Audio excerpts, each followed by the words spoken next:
Tingnan nyo nga naman mga minamahal kung gaano kataas ang double standard ng ating nag-iisang impeach na si Vice President Sara Duterte. Noon, ito yung sabi niya. Pakita ko sa inyo yan para mas klarado, no? Okay, basahin natin. Diba?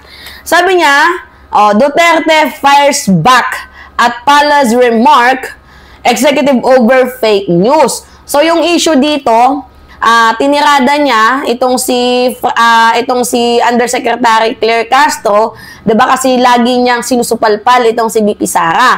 And then sumagot itong si Sara Duterte na wag daw kayong maniwala kay Claire Castro dahil magkamag-anak yan sila ni Franz Castro. So sa madaling sabi, fake news daw ang Malacanang at fake news din itong Yusek natin.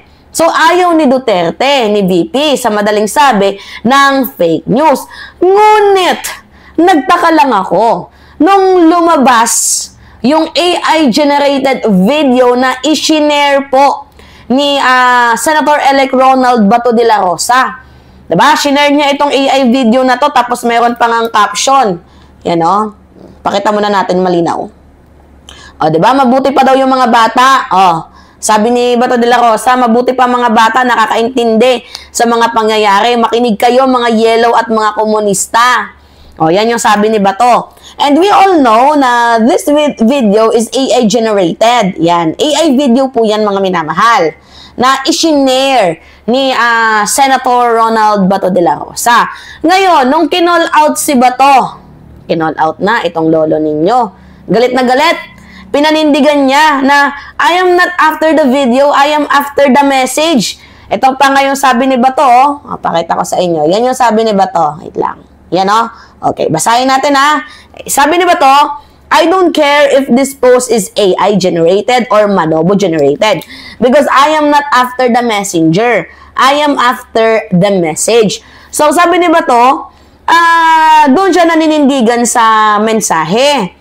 Yan yung paglalarawan, mga minamahal ni Senator Bato de la Rosa. Doon siya sa mensahe. Kahit fake news man yan, AI man yan, wala siyang pake. Doon siya nakafocus sa mensahe. Now na naging issue ito, tinanong itong ating impeach na si VP Sara Duterte. And guess what, mga minamahal? Ito yung kanyang sagot. Sobrang unexpected. Basta pabor sa kanila, okay lang. Pagpabor sa kanila, okay lang daw na mag-share as long as hindi naman daw po ginagawang negosyo. Yan yung sabi ni VP. Basahin natin mga minamahal ha. Sabi dito, wala naman sigurong problema sa pagsuporta, pag-share ng AI video in support of sa akin. Tingnan ninyo. Pagsuporta sa kanila, okay lang na mag-share ng AI. Pero pag hindi pabor sa kanila, fake news, red tagging. Ganun ba yon? Ay, taas ng double standard. Basta hindi ginagawang negosyo. So, kumbaga, if I were a social media support, if I were a social media account owner and gagawa ko ng AI to support a certain personality, wala namang problema doon. Kasi hindi ko naman siya ginagawang negosyo. Hindi ko naman binibenta sa mga tao yung produkto ko.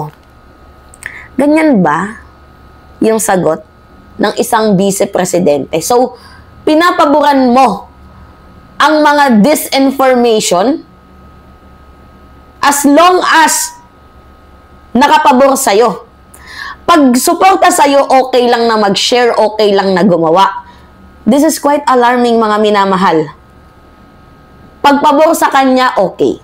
Pag hindi pabor sa kanya, ang daming kuda. Well, ano pa nga bang magagawa natin? She is a pro-AI propagandist. Diba? Mahilig sa propaganda. Magkano kaya yung bayad dyan? Magkano kaya? Wala kami nakukuha ang katotohanan tungkol sa VP, tandaan mo. Pero dito sa mga AI issue na to, may time ka para magkomento? Alam mo ba, na yung Smart Tech, ginagawa yan para tulungan ng mamamayang Pilipino. Pero kayo, ginagawa niyong tool para harian for deception. Yung media, yung FB, yung social media, sa madaling sabi, yung power ng media nakakatulong sa mamamayang Pilipino. But if gagamitin ito para sa pagsuporta sa maling taong kagaya mo or gumawa ng disinformation galing sa grupo mo, pangit na yun. Iba na yun. Diba, mga minamahal? Kabog. Tindi ng ating vice-presidente. Ganyan ba, ma'am, ang ugali ng isang vice-presidente? Napakahunghang. Grabe, ngayon pa lang nagsiset na sila ng mind conditioning for 2028 election. Sa tingin ninyo, yung fake news, hindi ba yan negosyo? Hindi, nagtatanong lang ako mga minamahal Sa tingin nyo yung fake news, hindi yan negosyo? Negosyo yan. Bakit? May mga vlogger magko-content ng fake news. Kumikita galing sa kanila, allegedly. Fake news na yan, negosyo pa. Sa tingin ninyo, walang kinikita yung mga vloggers nila yan sa pamamagitan ng paggawa ng fake news? Hindi nila alam, mga minamahal, na yung video clips is so powerful. Diba? Sa isang powerful knowledge. Diba? And posible po ding maging produkto yan, mga minamahal, para magbenta ng kaalaman. Nagigets ninyo? Ito, yung mga pinagsasabi ko, this is a power of social media and video clips.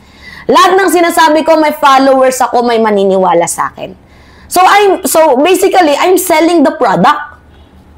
So, hindi mo pwedeng sabihin na, okay lang mag-share, hindi naman to ginagawang negosyo. Mismo nga din ako, kahit nagsasalita ako dito, may maniniwala sa akin. So, basically, hindi ko binibenta, pero may mga naniniwala sa akin, ibig sabihin, nagpo-promote ako. Diba? Nagigets ninyo, mga minamahal? I can shape your opinion. Hindi ba yung nagigets ni VP Sara? Minamind condition ko kayo. Oh. Hindi ba yung nagigets? Diba? So, mga minamahal, ipagpalagay nyo na lang. Si Mima, pero hindi ko kayo minamind condition For example lang yon. Si Mima Alicia naglabas ng fake news. Si Mima naglabas ng intriga. Hindi ko man binibenta, hindi man yan naibibenta, or hindi man yan nagiging negosyo, pero kaya kong i-shape. Diba? Yung mga minds ninyo. Mina-mind condition ko na kayo sa pamamagitan nun. So, basically, hindi ako nagbenta, pero na-mind condition ko kayo. Oh, malinaw na ba na explanation yon, mga minamahal? Hindi nga yung negosyo, pero na-mind condition ko kayo. Oh, VP, hindi naman kasi bobo yung mamamayang Pilipino. Pero itong ginagawa ko, this is not mind conditioning. This is eye-opening. Sa mga mamamayang Pilipino na be careful what you share for. Kasi ayoko na umabot tayo sa punto na pagaling na ng pagaling ang AI. And baka pagdating ng panahon maging, maging na to, mas ma-improve na nila to at ma-perfect nila. The fact na yung AI is fictional, pero it can ruin the credibility of the people and the factual scenario. Gets ninyo, mga minamahal? I don't know kung artificial din yung utak ni VP Sara Duterte, no? Panloloko na nga yung ginagawa, kasi nungalingan na nga yung ginagawa, hindi na nga pagiging honest, sinusuportahan mo pa. Pinanindigan lang talaga nila bato parehas, no? Ni VP Sara Duterte para sa mga hunghang.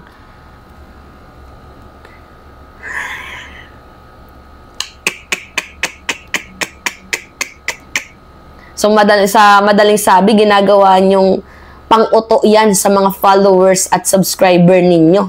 Grabe. Ang sama. Ang sama.